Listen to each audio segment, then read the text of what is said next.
இப்போ ஆஸ்ஃபார் நான் ப்ரொடியூசர், எனக்கு வந்து மேதகு விஜய் அவர்கள் டேட் கொடுத்துட்டாரு. இப்போ டேட் கிடச்சிச்சு. அவர் டேட்டு கிடைச்சாவே எனக்கு ஃபினான்ஸ் கிடைக்கும், புரியுதுங்களா? இப்போ நான் வந்து ஃபினான்ஸ் கிட்ட போயிட்டு எனக்கு வந்து மேதகு ஜோசப் விஜய் வச்சு நான் படம் பண்ணுறேன் அப்படின்னு ஒரு ஃபோனை போட்டு அவர்கிட்ட கொடுத்தோன்னே, ஆமாம் நான் இந்த கண்ணை இவருக்கு நான் என்னன்னு கேட்க நான் படம் பண்ணுறேன் அப்படின்னு அவர் சொல்லிட்டாருன்னா இவர் எனக்கு ஃபினான்ஸ் கொடுப்பார்.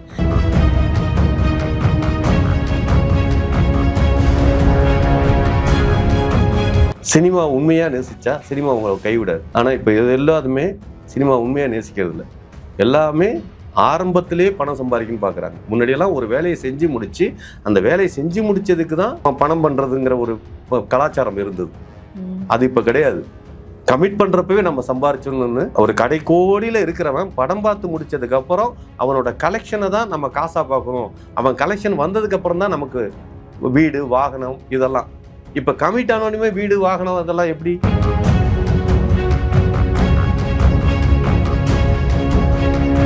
இப்போ ஆர்ஜே பாலாஜி ஏன் அழுதாரு? படம் ரிலீஸ் ஆகுமாண்ணா? அப்போ அவர்கிட்ட அவ்வளோ காசு இருந்ததா? அவ்வளோ காசு இல்லைல்ல. காசு இல்லாமல் ஏன் பெருசாக இருக்கிறதுக்கு ஆசைப்படுறீங்க? இப்போ இதே முதலமைச்சர் மேதகு முதலமைச்சர் இருக்கார் இல்லையா, அவர் இப்போ தமிழ்நாட்டுக்கு வந்துட்டாரு அப்படின்னா அவர் வந்து 2500 கொடுப்போம் அப்படின்னா அவர்கிட்ட இருக்குது, அதனால கொடுப்பாரு. உண்டா இல்லையா? மக்களாகிய கடைக்கோடியில் இருக்கிற ஆயா வரைக்கும் நம்புது இல்லை.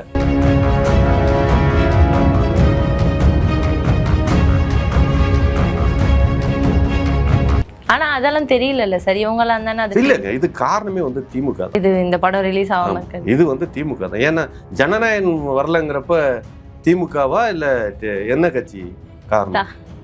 திமுக தான் சொல்லி. திமுக தானே. அப்ப இது திமுகவா தாவேக்காவா? இந்த படம் வரலாங்கிறதுக்கு திமுக இப்ப அன்னைக்கு திமுக ஆட்சியில இருந்தாங்க, இன்னைக்கு கருப்பு அன்னைக்கு தாவேக்கா ஆட்சியில இருக்காங்க. இப்ப இந்த படம் ரிலீஸ் ஆகாததுக்கு காரணம் தாவேக்காவா திமுகவா?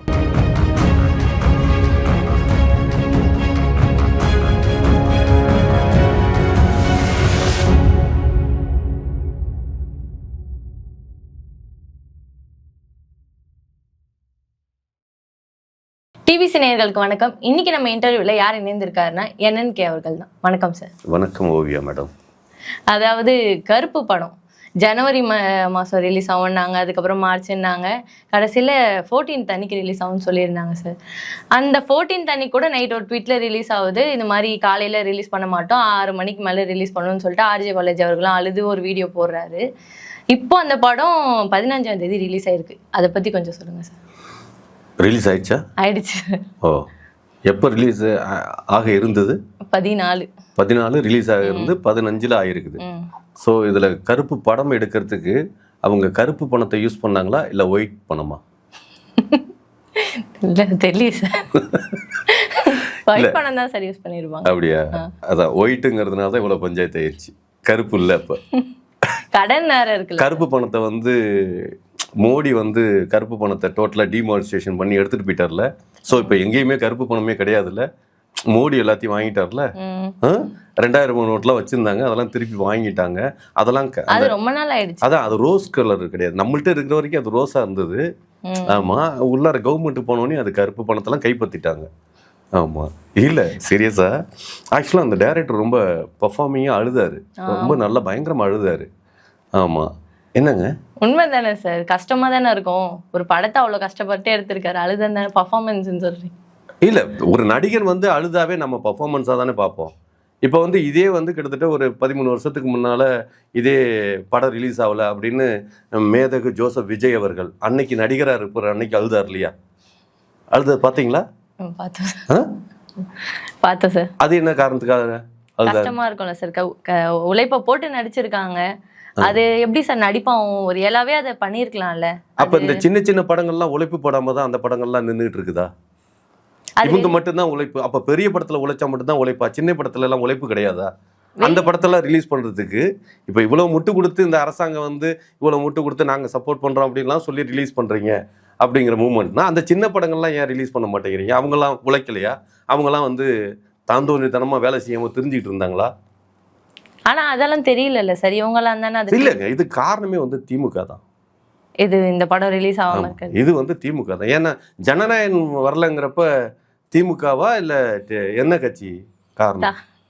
திமுக தான் சொல்லி. திமுக தானே. அப்போ இது திமுகவா தாவேக்காவா? இந்த படம் வரலாங்கிறதுக்கு திமுக இப்போ அன்னைக்கு திமுக ஆட்சியில் இருந்தாங்க, இன்னைக்கு கருப்பு அன்னைக்கு தாவேக்கா ஆட்சியில் இருக்காங்க. இப்போ இந்த படம் ரிலீஸ் ஆகாததுக்கு காரணம் தாவேக்காவா திமுகவா? 2 பேருமே இல்லை, ஃபினான்ஷியலால தான் ட்ரீம் வாரியர்ஸ்க்கு நிறைய கடன் இருந்தது, அதனால தான் நாங்கள் இந்த படத்தை நிறுத்தியிருக்கோம் அப்படின்ற மாதிரி தானே சொன்னாங்க. இதில் எது கட்சி அது மாதிரிலாம் எதுவும்? ஓகே, கடல்ல இருக்கிறவன் ஏன் படம் எடுக்கணும்? புரியுதுங்களா? காசு இல்லாதவன் ஏன் பிஸ்னஸ் பண்ணணும்? உன்கிட்ட காசு இல்லைன்னு தெரியுது, நீ பிஸ்னஸ் பண்ணனா அது மறுபடியும் அது தோல்விக்கு தானே போகும். முதலீடு போட்டு தானே எதையுமே பண்ணோம். உங்க முதலே இல்லாமல் ஒரு படத்தை பண்ணணும் அப்படின்னா, நீங்கள் இவ்வளோ பெரிய படம் எடுக்க போறீங்க அப்படின்னா, இப்போ ஆர்ஜே பாலாஜி ஏன் அழுதாரு? படம் ரிலீஸ் ஆகுமாண்ணா? அப்போ அவர்கிட்ட அவ்வளோ காசு இருந்ததா? அவ்வளோ காசு இல்லைல்ல. காசு இல்லாமல் ஏன் பெருசாக இருக்கிறதுக்கு ஆசைப்படுறீங்க? இப்போ இதே முதலமைச்சர், மேதகு முதலமைச்சர் இருக்கார் இல்லையா, அவர் இப்போ தமிழ்நாட்டுக்கு வந்துட்டாரு அப்படின்னா, அவர் வந்து 2500 ரூபா கொடுப்போம் அப்படின்னா அவர்கிட்ட இருக்குது, அதனால கொடுப்பாரு. உண்டா இல்லையா? மக்களாகிய கடைக்கோடியில் இருக்கிற ஆயா வரைக்கும் நம்புது இல்ல. முதல்ல ஆயா நம்புறதை விட நாம நம்பணும். இவ்வளவு பெரிய படம் எடுக்கிறோமே, இந்த படத்தை எடுக்கிறோம்னா எவ்வளவு செலவு பண்ணும், ஒரு படத்துக்கு எவ்வளவு செலவு, அதாவது ஒரு ஹீரோவுக்கு ஒரு ஹீரோ வேல்யூ இருக்கும், அந்த ஹீரோவுக்கான பிஸ்னஸ் இருக்கும். அந்த பிஸ்னஸ்க்கு உட்பட்டு நீங்க படம் பண்ணீங்கன்னா அது வந்து உங்களுக்கு டேபிள் ப்ராஃபிட்ல டிராவல் ஆகும். அதை மீறி போறப்ப என்ன ஆகுது? இந்த மாதிரி வந்து மாட்டோம். அப்போ நீங்க பட்ஜெட்டுக்கு எவ்வளவு செலவு பண்ணீங்க? அப்போ பட்ஜெட் மீறி செலவு பண்ணீங்கன்னா அப்போ அனுபவிச்சு தானே ஆகணும். உங்கள்கிட்ட நான் கடை வாங்கினேன்னா, நான் ரிலீஸ்க்கு முன்னால் அடமானம் வைக்கிறேன், பொருளை கொண்டு வந்து அடமானம் வைக்கிறேன்னா நான் பணம் தர மாட்டேன், பொருளை கொடுன்னு கேட்டால் இது எந்த விதத்தில் சரி? அது படம் ரிலீஸ் ஆகிறதுக்கு முன்னாடி ஏன் சார் அதை? அப்படிதான் ஒவ்வொரு படமும் செட்டில்மெண்ட்டுங்கிறது. பணம் கொடுக்குறவங்க எல்லாருமே எப்போதுமே சினிமாவுக்கு ஃபினான்ஸ் பண்ணுறவங்க பிஃபோர் ரிலீஸ் செட்டில்மெண்ட்டுன்னு தான் சொல்லி ஃபினான்ஸ் கொடுப்பாங்க. ஸோ பிஃபோர் ரிலீஸ் செட்டில்மெண்ட்டுன்னா பிஸ்னஸில் இப்போ என்னன்னா எந்த வியாபாரமுமே நடந்திருக்காது. ஒரு படத்துக்கான சேட்டலைட்டு, டிஜிட்டல் அப்படின்னு ஏகப்பட்ட வியாபாரங்கள் அது பின்னணியில் இருக்குது. ஃபாரின் ரைட்ஸ் அப்படின்லாம் அந்த மாதிரி எந்த வியாபாரமே நடக்காதப்ப அதை வச்சு, அதாவது இது பொருளை அடமானம் வைக்கிறது மாதிரி தான். இது பேஸ் பண்ணி எனக்கு கடன் கொடுங்கன்னு சொல்லி தான் வாங்குறது. அப்போ இந்த பிஸ்னஸ் பண்ணியிருப்பீங்கல்ல, அந்த பிஸ்னஸில் பண்ண பைசம்லாம் எங்கே வச்சுருக்கீங்க? ஆனா அது கருப்பு படத்தால மட்டும் இல்லையா சார், அவங்க ஏற்கனவே முன்னாடி பண்ண ப்ராஜெக்ட்ஸால வந்த காசு தான் இப்போ கடனா சொல்றாங்க. அப்போ அது எப்படி சார் கருப்பு படம்? எல்லாம் சொல்லிக்க வேண்டியதாங்க. ஒரு விஷயம் நல்லா புரிஞ்சுக்குங்க. எனக்கு தெரிஞ்ச சினிமாவில் நான் சொல்கிறேன். இப்போ ஆஸ் ஃபார் நான் ப்ரொடியூசர், எனக்கு வந்து மேதகு விஜய் அவர்கள் டேட் கொடுத்துட்டார். இப்போ டேட் கிடச்சிச்சு. அவர் டேட்டு கிடச்சாவே எனக்கு ஃபினான்ஸ் கிடைக்கும். புரியுதுங்களா? இப்போ நான் வந்து ஃபினான்ஸ் கிட்ட போயிட்டு எனக்கு வந்து மேதகு ஜோசப் விஜய் வச்சு நான் படம் பண்ணுறேன் அப்படின்னு ஒரு ஃபோனை போட்டு அவர்கிட்ட கொடுத்தோன்னே, ஆமாம் நான் இந்த இவருக்கு நான் என்னன்னு கேட்குறேன், படம் பண்ணுறேன் அப்படின்னு அவர் சொல்லிட்டாருன்னா இவர் எனக்கு ஃபினான்ஸ் கொடுப்பார். இவர் எவ்வளோ கொடுப்பாரு? எடுத்து ஒரு ஓப்பனிங் அவருக்கு அட்வான்ஸ் கொடுக்கணும், இவருக்கு அட்வான்ஸ் கொடுக்கணும்னு ஒரு ஓப்பனிங்கே ஒரு 100 கோடி ரூபா என்கிட்ட கொடுப்பார். 100 கோடி ரூபா வாங்கின நான் நேராக கொண்டு போய் யாருக்கு, நம்ம இவர் இருக்கார் இல்லையா, யார் மேதகு ஜோசப் விஜய்க்கு, அவர்கிட்ட கொண்டு போய் ஒரு 50 கோடி ரூபாய் கொடுத்துருவார். மீதி 50 கோடி ரூபா இருக்கா? அந்த 50 கோடி ரூபாயில் 30 கோடி ரூபாய் எடுத்து கொண்டு போய் நான் ஊருக்கு வெளியில் நான் சொந்தமாக இடம் வாங்கி போட்டுப்பேன். என் பேரில் வாங்க மாட்டேன், பொண்டாட்டி பேரப்புள்ள சொந்தக்காரன் இவங்க வேற மாதிரிலாம் வாங்கிடுவேன். மீதி எவ்வளோ இருக்குன்ட்டு 20 கோடி ரூபா இருக்குது. இந்த 20 கோடி ரூபா வச்சு நான் படம் பண்ணுறதுக்கு அப்படியே போயிட்டுருப்பேன். படம்லாம் ஆரம்பித்து போயிட்டு இருக்கிறப்ப இந்த 20 கோடி ரூபா செலவாயிரும். இப்போ நான் வாங்கின பணத்தை நான் படத்துக்கு செலவு பண்ணிட்டேன். வாங்கின பணத்தை படத்துக்கு செலவு பண்ணிட்டேன். மீண்டும் போய் அந்த ஃபினான்சர் கொடுக்க மாட்டார். இப்போ வேற ஒரு ஃபினான்சர்கிட்ட போயிட்டு இது மாதிரி நாங்கள் படம் பண்ணிட்டு இருக்கோம், நீங்கள் வந்து கொடுங்க அப்படின்னா அவர்கிட்ட ஒரு 100 கோடி ரூபா, அந்த 100 கோடி ரூபா வாங்கிட்டு அதே மாதிரி கொண்டு போய் ஒரு 50 கோடி ரூபாயை இவர்கிட்ட கொடுத்துருவோம். மறுபடியும் 30 கோடி ரூபா எடுத்து இடம் வாங்க மாட்டோம், 20 கோடி ரூபாய் எடுத்து இடம் வாங்கி போட்டுருவோம். அப்போ என்கிட்ட கையில் 30 கோடி ரூபா இருக்கு இல்லையா, அந்த 30 கோடி ரூபாய் வச்சு படம் பண்ணுவோம். இப்போ ப்ரொடியூசர் உட்காந்து படம் எடுத்து நஷ்டமாயிட்டேன்னு சொல்கிறது அழுவுறதுல சரியா தப்பா? நியாயமா? நியாயம் இல்லையா? நீங்கள் சொல்கிறது பார்த்தா நியாயம் இல்லை தான். நீங்கள் சொல்கிற மாதிரி பார்த்தா நியாயம். அப்போ நீங்கள் வாங்குற காசை நீங்கள் படத்துக்கு மட்டுமே செலவு பண்ணுறீங்க? இல்லை இல்லை. ஏன்? சினிமா உண்மையாக நேசிச்சா சினிமா உங்களை கைவிடாது. ஆனால் இப்போ இது எல்லாத்துமே சினிமா உண்மையாக நேசிக்கிறது இல்லை.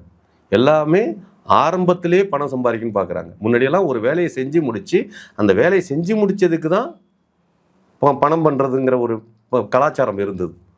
அது இப்போ கிடையாது.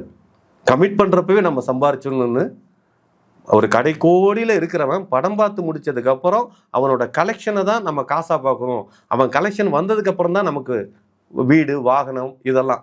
இப்போ கமிட் ஆனோடனே வீடு வாகனம் அதெல்லாம் எப்படி புரியுதுங்களா?